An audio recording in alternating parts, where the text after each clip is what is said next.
We are in a season that calls for sober reflection in the light of the passing of our beloved sister, Osinachi Nwachukwu, who is a kingdom asset and a generational asset to this generation. In the light of so much misinformation, in the light of so much misconstruction of events, I decided to set straight what I know concerning the situation. Over 2.5 months to 3 months ago, she came to see me with her husband with complaints of chest pain, respiratory distress. I prayed for her and prayed again. And when the symptoms did not abate, I counseled that they go to the hospital to help us to know exactly what we were dealing with. And they asked if I could assist, help them facilitate that process. I called our head of medical team, Dr. Sang, who is consultant pediatrician with the Federal Medical Center, KEFI, to assist handle their situation. And he called the Federal Medical Center, Jabi, called colleagues there where they attended to them. On seeing her, they ordered some investigations after examination, and that included CT scan, computerized axial tomography scan. That was done, and from what the doctors saw, they felt that there was need for further investigation, either at the University of Abuja Teaching Hospital or the National Hospital in Abuja. I called the doctor, consultant pulmonologist, respiratory physician at the University of Abuja Teaching Hospital, Dr. Ako Alexander, told him the situation, and he asked that they come to see him immediately. And they went to the Gwagwalada Teaching Hospital. After they had examined her there and saw the situation, they felt that there was a need for histology and biopsy of the lung tissue. And they asked that she go to the National Hospital to get that done. I again called the Dr. Jibrin, who is head of pathology and consultant histopathologist of the National Hospital in Abuja, and reported the issue to him and to help us go ahead with the investigations and find out what exactly happened. I am calling names and calling places because the people are available, are alive, and they're all verifiable. And then they continued the management. The histology was done. From what I saw at that time, the picture was much milder than what the CT scan earlier on showed. And so we felt very happy that at least there was relief. She called me daily, and we literally daily, and prayed with her. She reported progress. The point came where she needed no oxygen anymore, according to what she said to me one night, and that they checked her oxygen perfusion, and it was 100%. And we were very, very excited at that progress.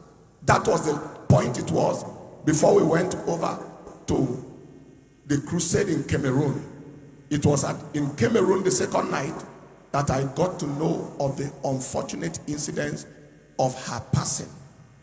Now, if there was domestic violence that led to or coincided with those symptoms that she came with 2.5 months to 3 months ago, there is no way I would know.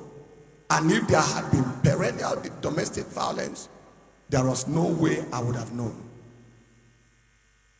The things we're hearing after her passing were things that were very, very strange to my hearing.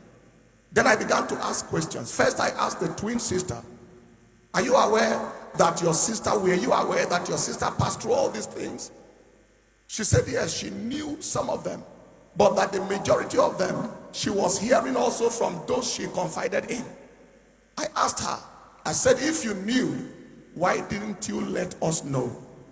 And the twin sister said, she always begged her, please don't let the church know, don't tell the pastor, please, the man will change, please, just pray for us. The man will change. And that continued to happen. I asked the first son yesterday, I said, was this real? And the son told other stories. And I said, so why didn't you tell me? Because typically they will run to me after service and I'll pray for them, lay hands on them. Why didn't you tell me about what was going on in the home? And the young man said, they couldn't tell me because the father would always ask them after they left me and said, what did you tell the pastor? Did you tell him anything? And so on and so forth. Other members in the choir who were privy to this, some of the things that were going on, I asked one of them when we paid the visit to the house of the deceased yesterday, what happened? Why were we not aware of all these things? The same story, that she would always go on her knees and ask them, please don't, just pray, don't, but trusting God for him to change. The last one that taught me so much was the music producer who came to see me in the office 2 days ago to tell me his own experience, how he witnessed that the man slapped the wife in his music studio. And I said to him, you saw a man slap a woman in your presence and you left the man alone and you are a man yourself. And he said before he could respond to the man, the woman again in tears on her knees begged him not to do anything, to leave him alone, and not even to do anything at all, and so on and so forth. So we have had these stories, and this is all the things that we got to know after she had passed. As a person and as a church, everyone who knows us know that we have 0-degree tolerance for domestic abuse and wife battery of any sort. If you ever listen to any of our relationship messages, there is a principle, a policy, and a rule we have. And that is, it is better to be alive without a marriage than to die because of marriage. We've said that over and over and over. I am sure that some of us would have listened to the clips of those messages. Now, this kind of time is a time where people heap all manner of blames on the church. And that is typical, because whatever goes wrong, anytime it is, the first point of call is the church. I have seen people ask questions. Why should a wife abuser be a member of a church? Or how can somebody be so brutal and is a member of the church? That is not a question that that people who know scripture should ask. You know, the ark of Noah, the same ark that carried good animals, also had evil beasts inside the same ark. You know, Jesus Christ had a followership of what the Bible called the multitude. And for me, multitude means multiple attitudes. People with multiple inclinations. People with multiple tendencies. People with multiple behaviors. In fact, one of those that followed Jesus Christ was a thief who also sold him to death. He was called Judas Iscariot. Question is, how could somebody follow Jesus Christ, as perfect as Jesus was, as instructive as he was, as impactful as he was, and still be a thief and a murderer? That question is left for everybody to answer. And I can tell you the worst of it all. There was a man, a personality called Lucifer, who was in heaven and became Satan, the devil, under the nose of God in heaven. A place where there was no sin and could have been no sin at all. This guy became the inventor and originator of sin.